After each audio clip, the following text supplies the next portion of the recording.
तो क्या इन दोनों कंपनीज में एक लॉन्ग साइलेंस के बाद रिकवरी आने के चांसेस हैं? टाटा टेक एंड केपीआईटी इन दोनों कंपनीज के कॉन कॉल में एंड टॉप मैनेजमेंट के कमेंट्री में ये सेंटेंस काफी ज्यादा अगेन एंड अगेन हाईलाइट हो रहे हैं। Recovery in quarter 2 and strong H2। अभी लेटेस्ट क्वार्टर का रिजल्ट आया टाटा टेक का, जो कि बेटर देन एक्सपेक्टेड आया। एक्चुअली बिजनेस तो मॉडरेट ही रहा, बट लोगों ने जो फॉल एक्सपेक्ट किया था उससे बेहतर था। मेन पॉइंट ये है कि after bumper listing Tata technologies around 50% गिर चुका है। नो डाउट पी मल्टीपल अभी भी 40 टाइम्स है, बट कंपनी का ऑपरेशनल एंड फाइनेंशियल डिसिप्लिन काफी स्ट्रॉन्ग है, क्योंकि कंपनी का कैश फ्लो काफी अच्छा है और इनका आरओसी एंड आरओई भी काफी अच्छा है। प्रॉब्लम है सिर्फ डिमांड रिकवरी में। अगर वो रिवाइव हो जाती है तो company back to the game आ सकती है। डिटेल में एंड टू द पॉइंट देख तो नवंबर 2023 को टाटा टेक स्टॉक एक्सचेंज पर लिस्ट हुआ, जिसका प्राइस बैंड था 400-500, बट स्टॉक लिस्ट हुआ 1200 पर। एंड अगेन इंट्राडे में स्टॉक 200% और बढ़ा, मतलब 1400 तक पहुंच गया था। तो ये थी हाइप उस समय की। लेकिन उसके जस्ट बाद स्टॉक लगातार गिरता ही जा रहा है। एक्चुअली आज से 1.5-2 साल पहले ऑटोमोबाइल इंडस्ट्री का ट्रांसफॉर्मेशन नया नया था, जिसमें ईवी, ऑटोमेशन एंड एआई ये सब बहुत ही क्विक एडॉप्शन में थे। आज भी ये ट्रांसफॉर्मेशन कंटिन्यू है, बट टेम्पररी एक स्लो डाउन चल रहा है। अब टाटा टेक एंड केपीआईटी ये दोनों ईआरडी कंपनीज हैं, इंजीनियरिंग रिसर्च एंड डेवलपमेंट। 2 साल पहले सभी कंपनीज ने बड़े बड़े प्रोजेक्ट्स अनाउंस किए, सभी ओईएम्स ने अनाउंस किए। कलेक्टिवली अच्छा खासा कैपेक्स ड्राइव हुआ, तो इन एआरडी कंपनीज को ऑर्डर मिलने लगे, जिस वजह से ग्रोथ आई। क्योंकि नया मार्केट कैप्चर करना था नई टेक्नोलॉजी के साथ।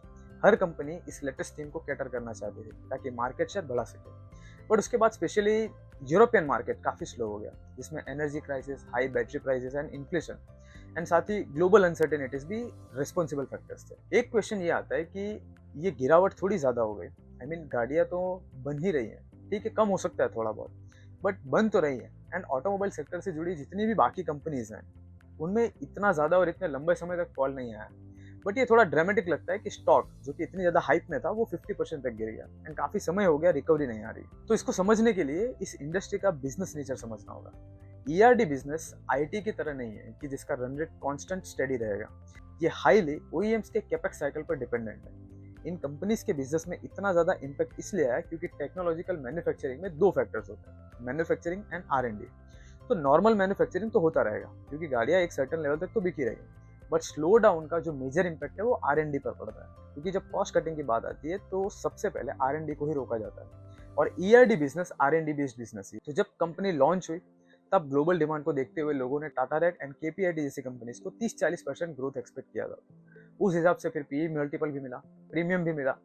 बट देन सिचुएशन चेंज हुई तो स्टॉक प्राइस गिरने लगा। तो आप इस फॉल को एक्सपेक्टेशन री रेटिंग कह सकते हैं। अभी भी ये स्लो फेस कंटिन्यू है, बट जैसा कि हमने स्टार्टिंग में देखा कि रिसेंट कॉन कॉल में और मैनेजमेंट की स्पेशली कमेंट्री में एक रिकवरी की बात कही जा रही है दोनों कंपनीज में, टाटा टेक एंड केपीआईटी। तो मेन कैटलिस्ट कौन से हैं? स्टार्ट करते हैं टाटा टेक से।